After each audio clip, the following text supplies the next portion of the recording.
And I became a grandfather on the 14th to a Henry. Well done. Congratulations. Congratulations. Yeah. Okay, so I'm going to call your meeting to order. It is 5:04 p.m. Starting off with approval of the agenda. If I could get somebody to move and second the agenda. I'll move. Pam, I'll second. that That's was as amended. Natasha. So you added a budget item, right? Oh gosh, I'm just trying to get the ball rolling, Jeff, and move along.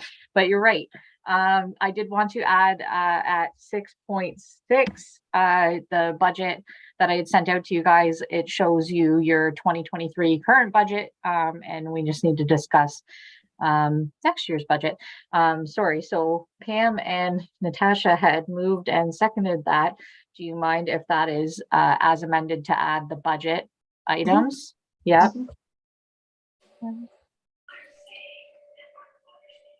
And then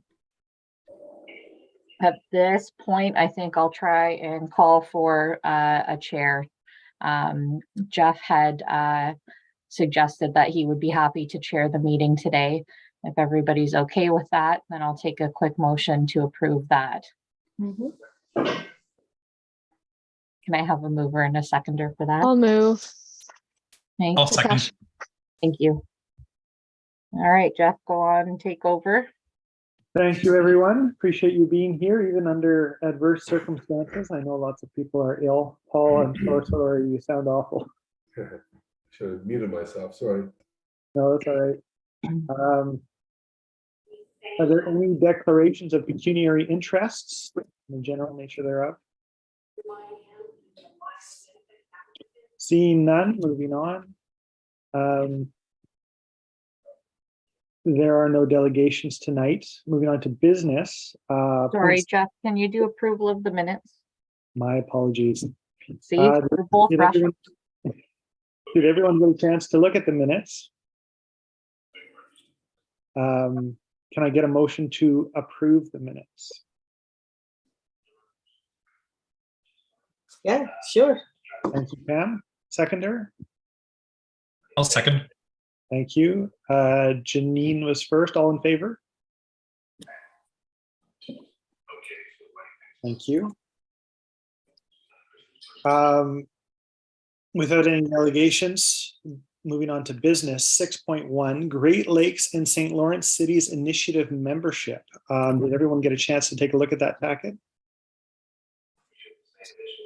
It's attached to the agenda. Ostrander is here to speak to that. Do you want to jump in here, Brian? Thank you, Mr. Chair, and through you, I appreciate the opportunity to have this quick conversation with everyone. The Great Lakes St. Lawrence Cities Initiative is a group of lakeshore communities on both Canada and the United States who primarily look at issues around climate resiliency, shoreline erosion, all of those issues that one can imagine being a shoreline community.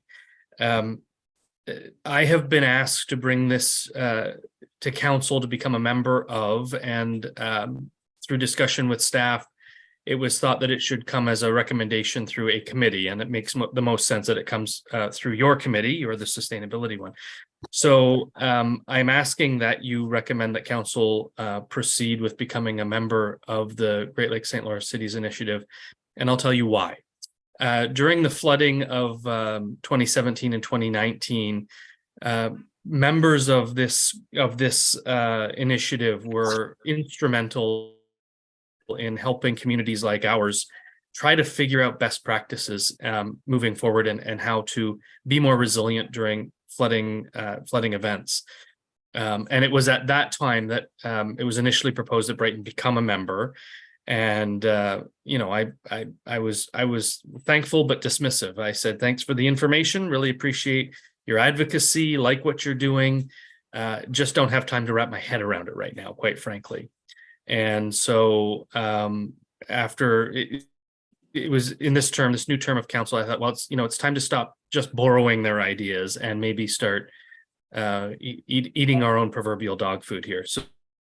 So we are a lakeshore community. we would benefit, I think, from becoming a member of this association and this group. And I would very much like to pony up and start paying our way. As I said, it was especially informative about what our American friends are doing. They do things differently, very much so. They have a different relationship with their federal government than we do. In fact, we don't have a relationship constitutionally with our federal government. So their relationship federally is very different, and they're very much looked on as partners federally. So it's interesting to see how our American friends do things. We don't always agree with what they do, but when it comes to things like shoreline and engineering and how they work together, we could learn a lot. If we ignore some of the other things that happen in the background with our friends down there, we could learn a lot. So I would very much like to engage with this group on a more formal basis, and I'd appreciate if this committee would consider making that recommendation. Thank you, Mr. Chair. Thank you, Mr. Mayor. Is there any responses, comments, questions? Through the chair, I just noticed that we do have neighbors also participating in the program in advocacy, Prince Edward County, City of Belleville, Queen West, and Cobourg. So it seems to be a strong notion that this is working. So it seems like a good thing to be a part of. Is there a cost involved? There is. It's attached at the very bottom of the agenda package. For first-year members for a municipality our size, it's $2,062 for the first year, and then after that it would be $2,750 per year, like $2,750. I am curious as to how that would be paid for, or where in the budget that would come up. Do you have a sense of that, Mr. Mayor? Yeah, I think it would just be on this committee to make the recommendation to council, and then let council decide if they want to become members, and let staff decide where the budget item lands.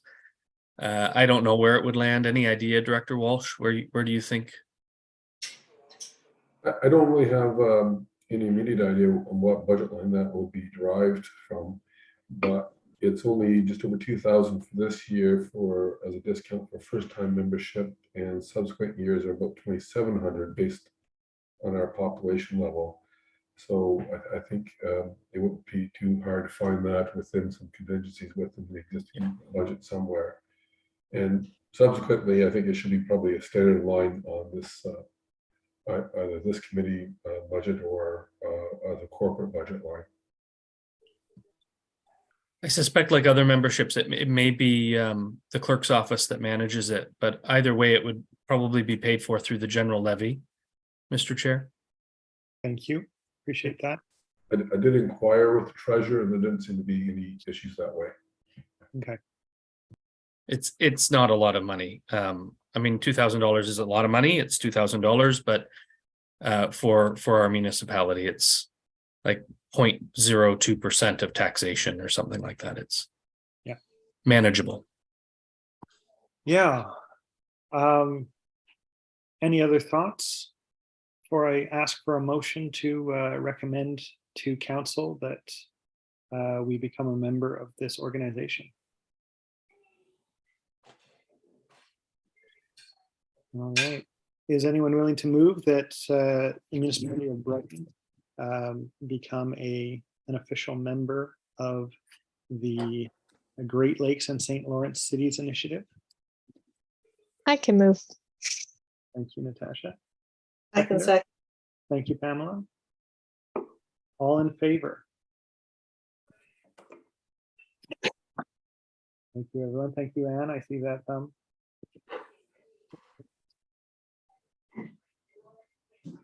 And I will speak briefly to this as well. In 2019, seeing all of the troubles we had in 2017, I thought maybe I could help by working with a company out of Cobourg that sells flood barriers.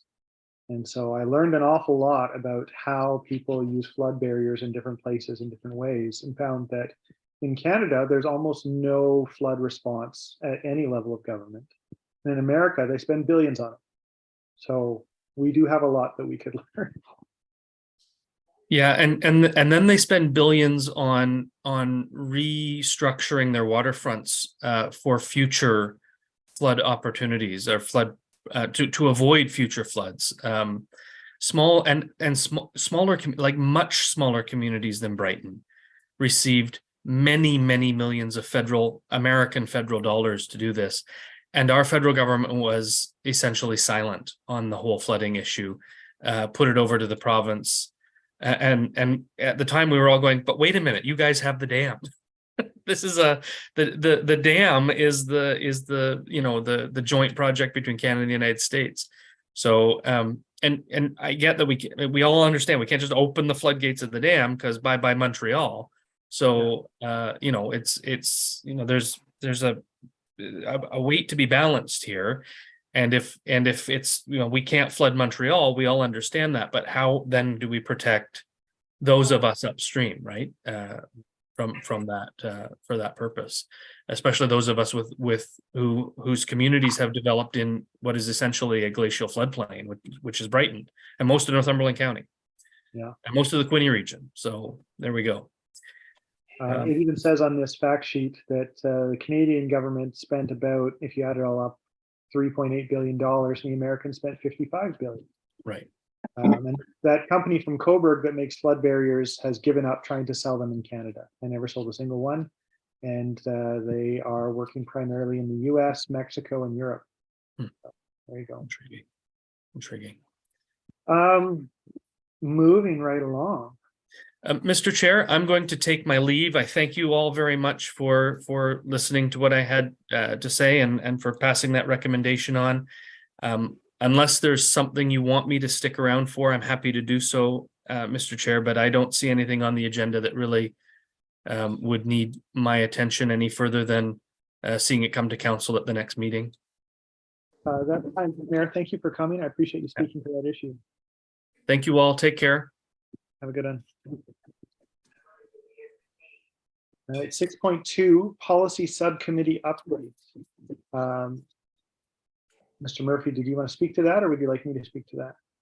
Yeah, sure. Thanks, Jeff. I can give a little update on what we've been up to. So I think the most significant update that we have from the policy subcommittee, Jeff and I met about a week or so ago, maybe 2 weeks ago, chat about some further areas that we could make efforts in to make an impact in with our policy subcommittee. So one of the things that we're exploring right now is a review of Brighton's official plan to find specific areas, topics, sections of the plan where we might be able to inject some more language around sustainability, environmental protections, that kind of thing. So this is an ongoing kind of research project for us, and I'll give Paul credit for some of his thoughts on what areas we might want to focus our attention. So we are looking to make some potential suggestions or recommendations to Brighton's official plan. Those are to be determined, but we're hoping to, as I said, inject some more language around sustainability and try to get that into the official plan when we can. I know that the development of the plan is kind of contingent on the county's plan development, so we're kind of waiting in the wings to have our say there. But I think that's the most significant update, aside from Jeff bringing the recommendation to council on our sustainability, I guess, advisor, or the staff role. So, Jeff, do you have anything else to add there? No, that's about the gist of it. I don't know if we're going to find anything. I mean, I know Paul already has an eye for sustainability issues, and so our official plan might well be tip top. But I think it's incumbent on this committee to always be looking over what we have so that we can see where we might improve. Through the chair, I can concur that there's some improvements that could be made in that regard. You know, theoretically, you can stand on your own two legs as a planner drafting up reports to council when it comes to review of subdivisions and relying explicitly on the Planning Act and provincial policy statement, because there are some measures of sustainability throughout that those planning documents. Particularly Section 2 of the Planning Act and Section 51, Sub 24 of the Planning Act, at least with subdivisions. Section 2 is the purposes of the Planning Act. So both those sections make references to energy conservation and water conservation and sustainability and things like that. So that's where municipalities find their statutory basis for diving into the details. But in the absence of which, the planners have been applying things like I think I've given a past example where Applewood Phase 4 was subject to a draft condition requiring a district energy system report, for example. You know, it's moving technology, so we never really know where it lands, because that can mean power storage systems, you know, or a central solar power system. I mean, it can mean many things, and because the technology is changing quite a bit, it's probably best to leave it somewhat open and flexible as they research that. And I understand they're coming forward sometime, not in the so distant future, with some design drawings and plans for some phasing of that westerly section, all those lands on the west side of Wendell. So I'm looking forward for that. And I came back from the Ontario Provincial Professional Planners Institute of Ontario conference this past week, where I probably got this cold. And there was some good sessions on sustainability and complete community and things like that. So it's a lot of good work being done out there. So yeah, and especially after coming from the conference, it's more apparent that our official plan could use some improvement that way, and so we can work on that. Awesome. Well, Phil and I will be digging through that as we find time over the next little bit, and hopefully have some good recommendations before Brighton opens our official plan. Do you have some sense, Paul, of when the county will finish theirs? Originally, it was supposed to be by the end of this year or early 2024, and they have some schedule slips of the National Heritage Plan, OPA 1, that was some additional discussion back and forth, not only locally, but also with provincial staff. So I think it finally got approved, but now my understanding is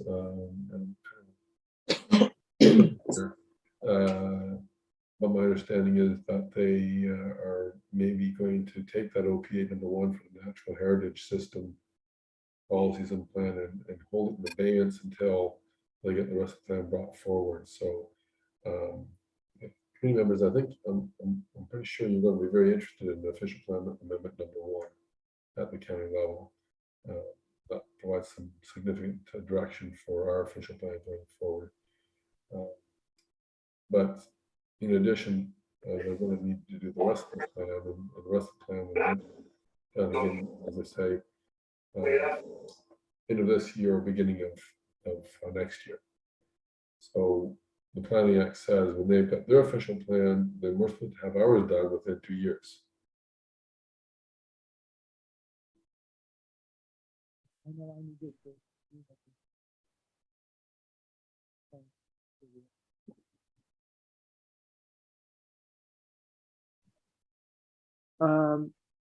Moving along then to, I guess we don't have any motions coming out of that. Events subcommittee update. I will take that one. Sure. So what we do have to report on is our booth at Applefest this past weekend.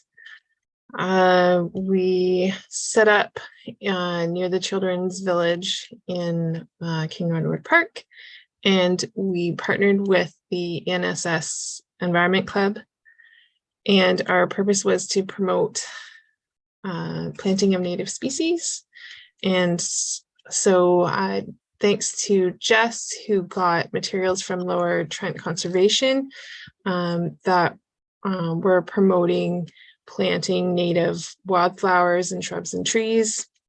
There was also a booklet about invasive species, and we had native wildflower seeds to hand out. So those materials were all very popular.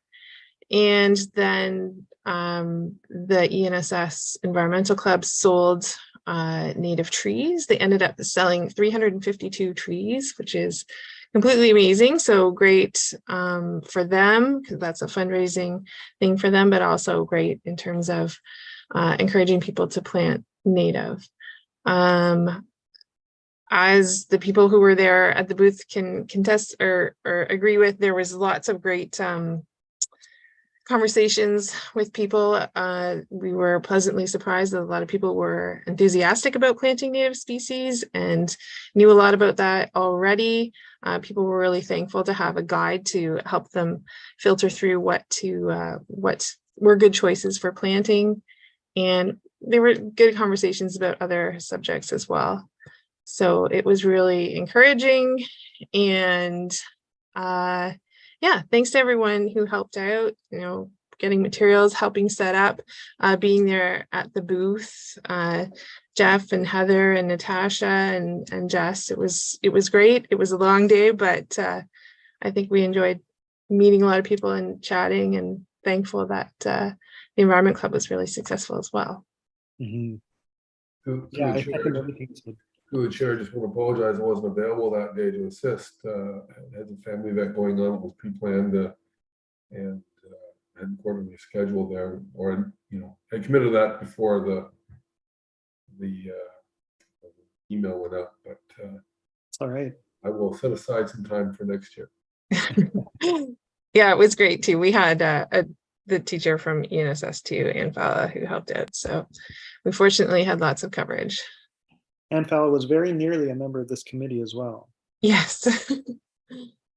Heather had something to say. Oh, I just wanted a quick shout out to Janine as well, because the booth looked amazing, and it's because Janine put together all this fantastic stuff. So it was, I think, very lovely. So well done, Janine. Way to go.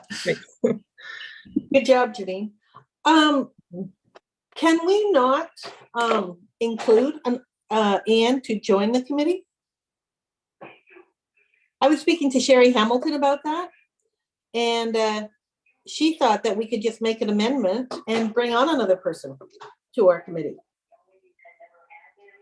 That's a possibility. Anne was somewhat ambivalent about it in the first place. And so I got the impression from her that she got her resume in sort of last minute, and was kind of relieved that she didn't make it. Okay.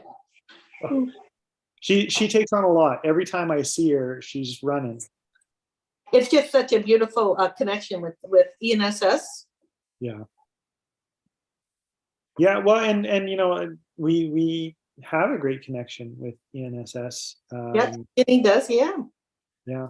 So we must always remember that the work that we're doing is not work for the community or work on behalf of the community. It is work that engages the community. And so, people like Anne are great for our committee, but they are also just the people in the community who are that we want to facilitate and push forward.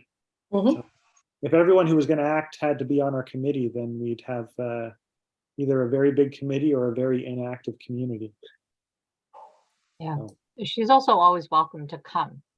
Mm-hmm. Whether she comes as a delegate or just comes as a public member, anything like that, she's always welcome to come. Natasha. Do we have any of the like results from the surveys that we did?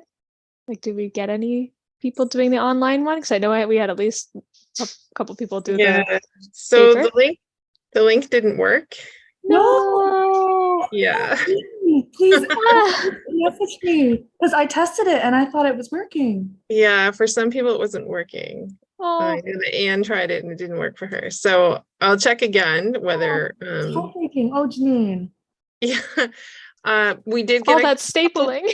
yeah, we did get some paper replies, and Okay. there were some conversations that people shared some things that they were concerned about. So yeah. I was just A lot of feedback in that way, but when I had a look at the survey, there was one respondent, which was Anne. And okay. so I was disappointed by that result, but now it makes sense. Yeah. I'm so sorry to hear that. Through the chair to Janine, was the questionnaire put up on our website? Was it shared with our communications people to put up on our website? No, not as far as I know. Okay. Yeah, just a note for the future. I think we can make something work in posting on our website if that is a sufficient tool medium. We've put up questionnaires in the past and it's worked out fine. Okay. Yeah, I was thinking, I mean, this was one opportunity to put that survey out there. It doesn't mean that there's not more opportunities in the future. Definitely. But as a committee of council, it probably should be posted on our website as well. Yeah, that's true. Okay. Well, maybe that's a good segue to the communications committee, unless there's more to say about events. No, I don't have anything else. All right. Would communications committee want to put together this survey and put it up on our social and things like that? Yeah, I think we can do that. Yeah, I'll have a closer look at the survey and try to understand what happened, but that's on me, so I'm sorry for that. Oh, that's all right. It is what it is. Does the communications committee have an update for us?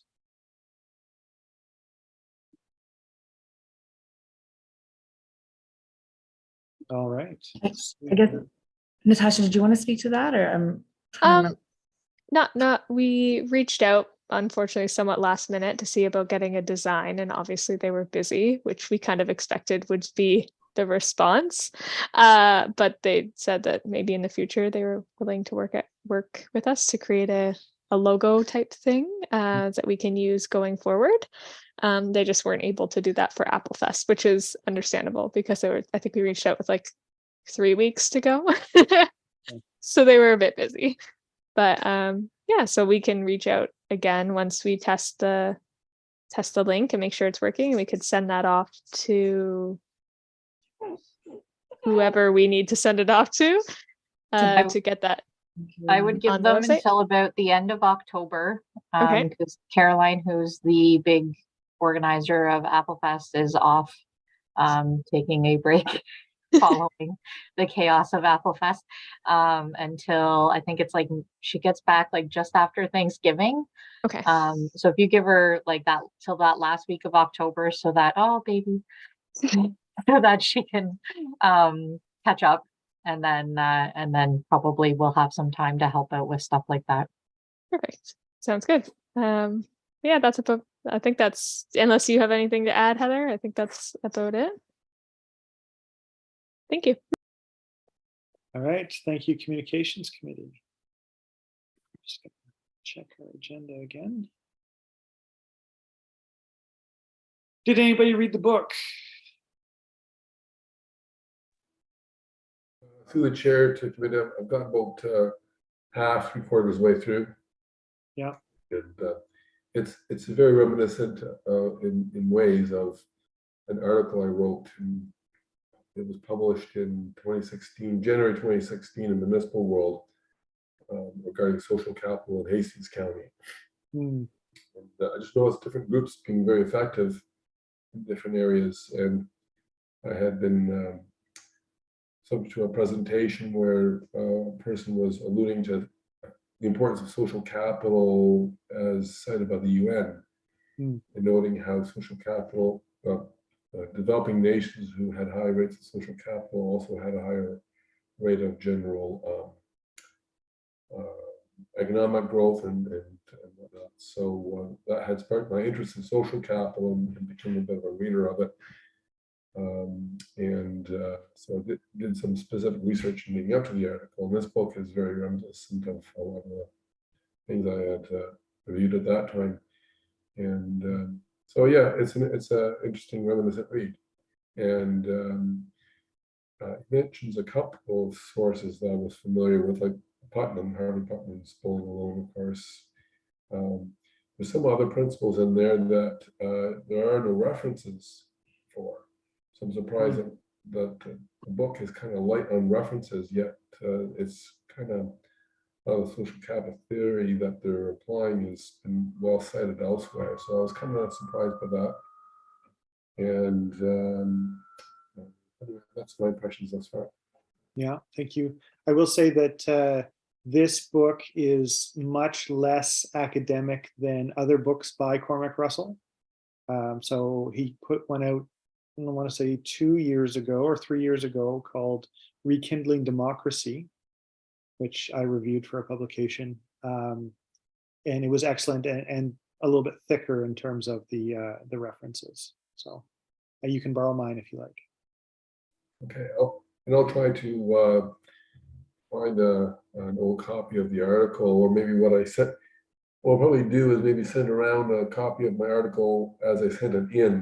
They did some editing to get it to make it smaller, but if it's it might be a 4-minute read for everybody.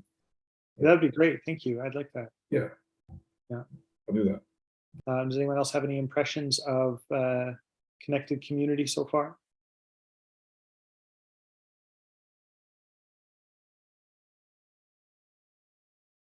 That's fine. I will report that when Cormac Russell spoke in Coburg sometime early summer, he had mentioned that he had done a lot of work with Northumberland County, UK. And so I and a few others, Nicole Beattie from Coburg, and even the CAO of Northumberland County, were all chatting with him after.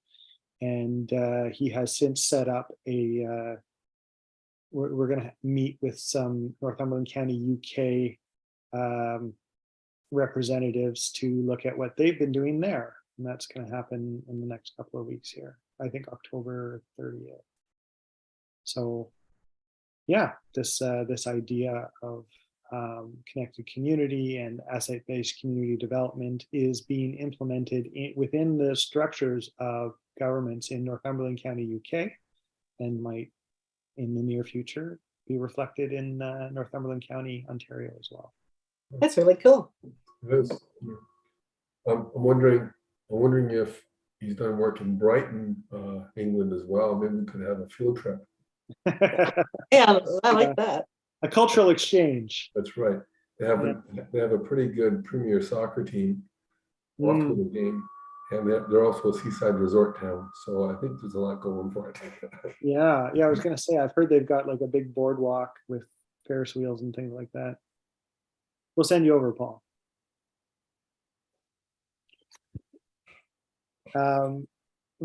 Moving along, then I think we're on to the budget discussion that we have added at 6.6. Yeah, so I sent that out to you guys because I forgot to add it to the agenda for you guys to discuss. It shows the 2023 numbers. Essentially, you're just going to discuss whether you need any changes, additions, and whatnot, or if you're happy with it and keep it the same, so that I can let our treasurer know while she prepares her budget to present to council in draft format for council to discuss. I would like to speak to it because there's a big $65,000 budget line item there that I'll be frank, I'm not sure really belongs under this committee. It was put under this committee because there's nowhere else to put it. I was trying to make the case in our budget discussions early in the year that we should have a staff person to address sustainability more systematically within the structure of the municipality. And we have since, as a committee, made the recommendation that council hire such a person. At the time, council agreed to put some money in for sustainability initiatives. And in the discussion, there was talk of, well, if we do, we might hire somebody, probably wouldn't get done until the fall anyway. And so, this isn't enough for a full salary for such a person, but it would be more than enough for the remainder of the year. And then we could renew it the following year. To this point in the year, it has come up in a couple of different ways, but no such position appears to be forthcoming within this calendar year. And so we haven't touched that sustainability initiatives money. And I'm not sure that it would be the place of this committee to do so unless we were going to recommend that we spend it on a consultant to start on a climate action plan or something like that. But my general thought is that money either belongs in whatever department would be starting a climate action plan, or it belongs in a salary slot that would probably be somewhere under Director Walsh's department, at least as things currently stand. Now, where we've left it with that position is that the CAO has included climate action plan in the implementation steps of the strategic plan. And so, at least in theory, they would be moving to either hire somebody to do that or hire a consultant to do that.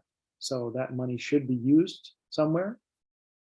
Not looking like it'll be used in 2023 at this point, unless something happens quickly. Any thoughts on that? Chair, I think in conversations with CAO that there's still preparing something to get it to council in response to that motion. So I'll just, it has been a topic of recent conversation. It's not forgotten.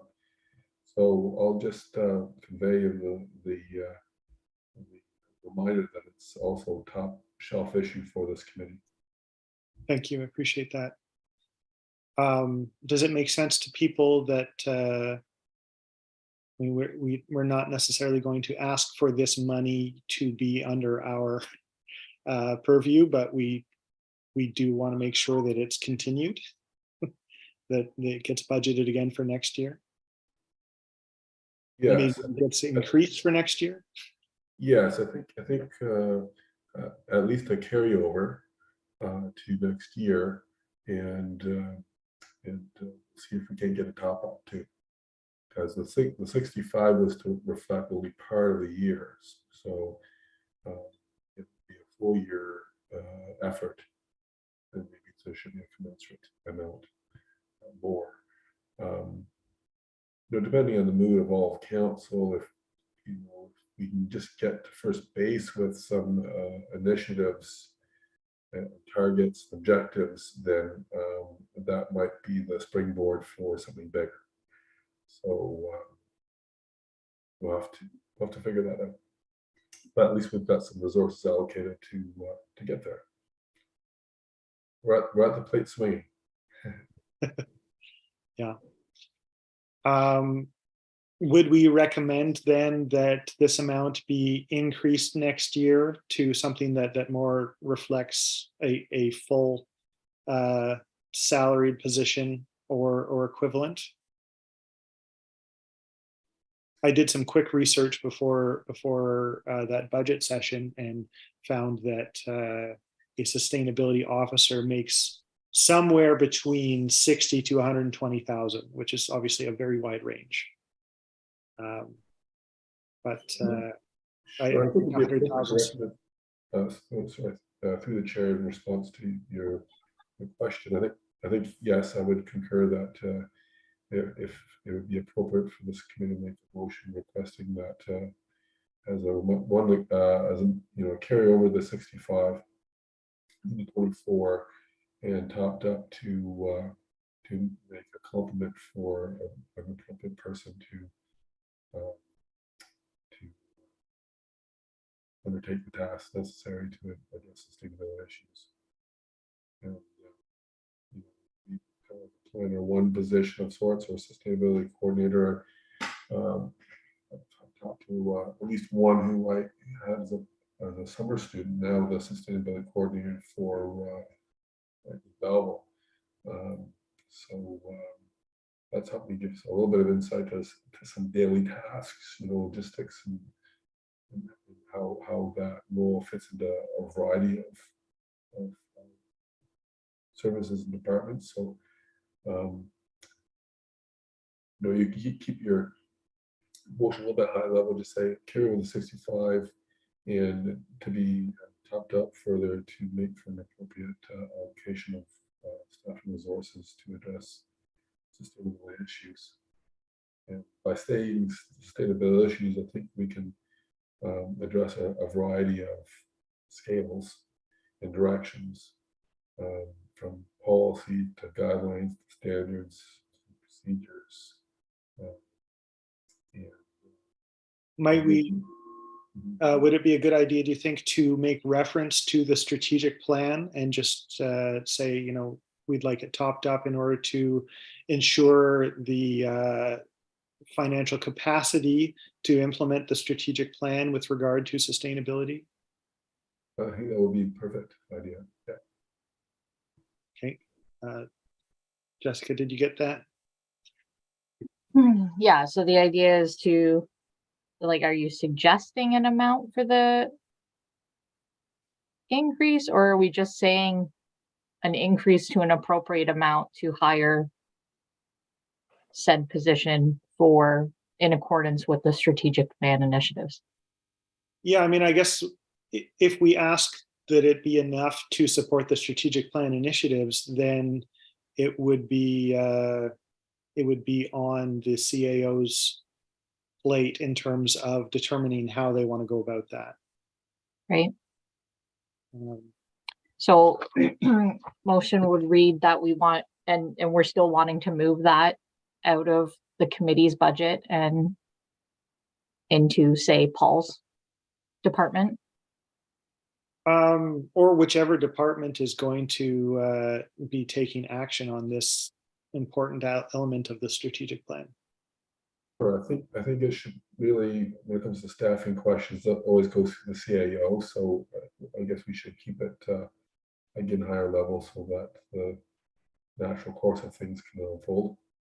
Yeah, so recommend that council direct staff to remove this line item from the sustainability committee to be placed as a salary under the appropriate department, and further that it be increased to cover the salary of that position. Yeah, they might ask for a consultant rather than a salary, and personally, I'd like to avoid that, but that's not my call. Paul, yeah. you mentioned about a summer student was in Belleville. What I mentioned was a summer student who I hired many years ago. Oh, Is okay. now, yeah, she went on to do a master's degree in environmental studies from York, and then she's now and has been for probably 10 years sustainability coordinator. When it was at Royals College in Cooney West, now Belleville, or Belleville now Cooney West. I'm not sure. So I had a recent conversation with her. So would we want to put the idea of having a summer student and a co-op student just to start to grow those ideas? Through the chair, I think it's a possibility, depending on the maturity of that person. If it were, say, a co-op student, that's a 3-month term, they should probably be in their, one of their final years and that sort of thing. That might be a good start. It is a learning curve for a sustainability coordinator because you end up involved in other departments. So when it comes to energy conservation, you can get into things like LED lights on the streets and and certain kind of pumps in our lift stations that are more efficient. And so you can get kind of tacky in that direction. So there's, a lot of different directions that it could go. Ultimately, at a community level, the majority of greenhouse gas emissions are derived from two sources. And that's buildings and transportation. We don't have any that comes to mind, any single source, a point source emitter, like a major industry or something. So it would really be focused on buildings and transportation. And then when it comes to building, we're a little bit constrained because the Planning Act says we can't specify construction standards. So having a sustainability plan or sustainability incentives is one way of getting around that. And there's other sections of the Act that support it. Going on a bit. I think maybe the position requires maybe something with a little bit more maturity, but we can research that. And I'm just thinking maybe if we keep the motion, we can be a little higher level, that we have sufficient funds to. Yeah, I think, Jessica, can it read that the committee recommends that that this part of the budget be carried over to next year and topped up to a level commensurate with the need for implementing this aspect of the strategic plan? 1 second, just scribbling. And that way we don't need to get into exactly how it should be spent. We just want to make sure that the money will be there when it's ready to be spent. Yeah, so carried over to next year. MB, do you want increased or topped up? Increased. Increased to an appropriate amount For the implementation of the strategic plan with regard to environmental sustainability.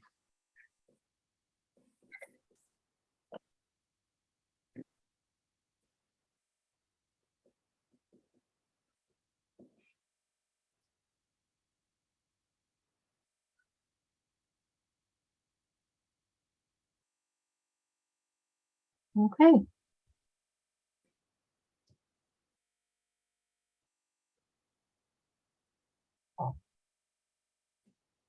Just need a mover and a seconder for that. Would anyone so move? Thank you, Heather. Bill, you going to second? I'll second. Yep. Thank you. All in favor? All right, that's carried.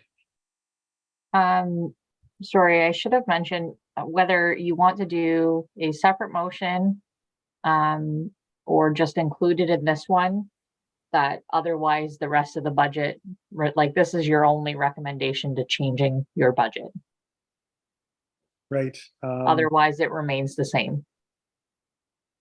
Did we spend any of it? Nope. Not that I know of yet. I know that you guys said just got seeds for the booth. Did that cost her anything? Okay. We're thrifty. Apparently.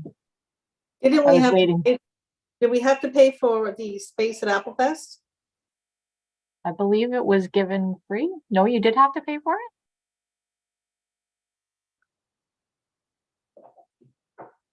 I thought that we did, but I don't know. Do you know, Janine?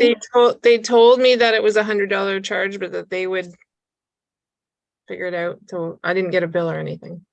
Okay. Okay. I will double check, but I think last year the agreement was that committees could have booths. Okay. The way it worked last year was that committees would be charged and then refunded. And since we had no budget last year, they couldn't charge us, even though they refunded us. And so we couldn't get a booth, even though it wouldn't have cost us anything anyway. So. Okay. But so I'll double check to make sure that that's all gone down the way it needs to go down and I don't need to do anything for that. But yeah, my understanding was that after last year, the agreement was that committees, like yours that wanted to promote their committee could have a booth going forward. Okay, so do you all look at that amount and think, yeah, we could do something with that, but that we probably wouldn't need more? I feel like our main role is in providing good advice and facilitating resident action, which tend not to be big spending items. Any thoughts? Yeah, and you really only have basically a mileage or car allowance of $500 and a miscellaneous expense of $3,500. You know, so something like those seeds, if they did cost money, would come out of your miscellaneous expenses.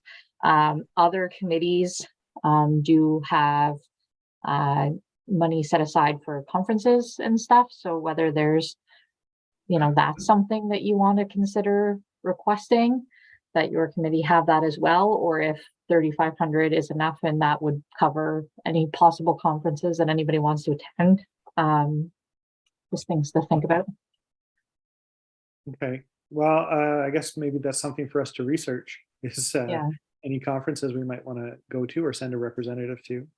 Yeah, I was going to mention the conferences, and I think the Heritage Advisory Committee at one time might have had something in their budget line for. They have, yeah.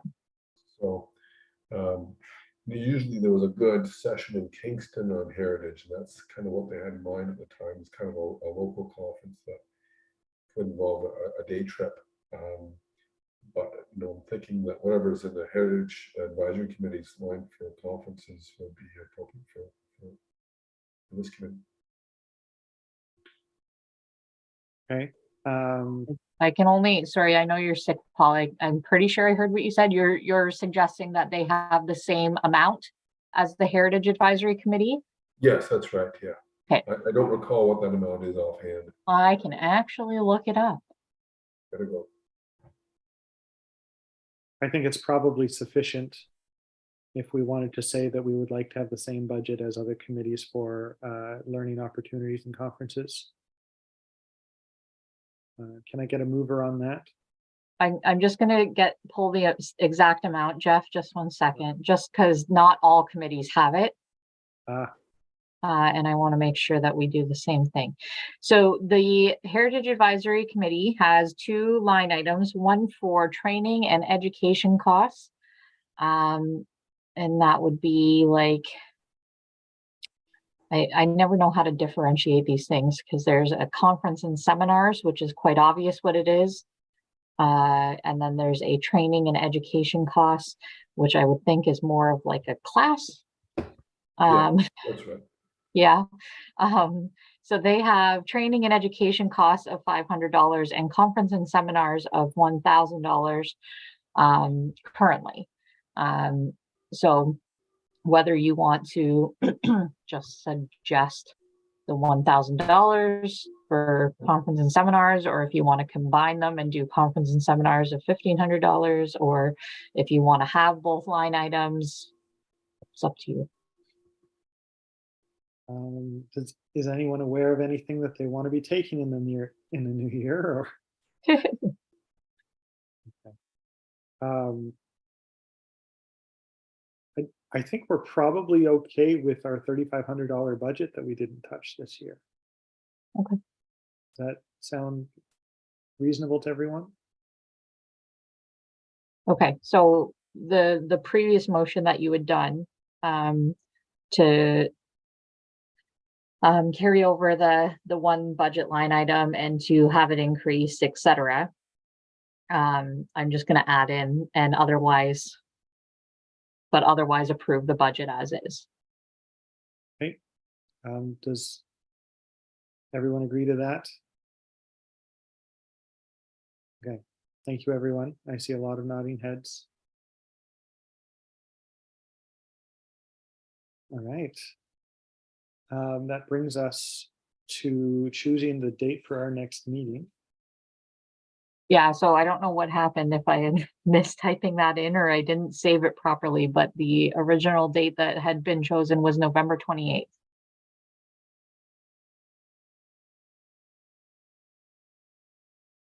That's Tuesday, 5 p.m. again, Yeah. currently wide open.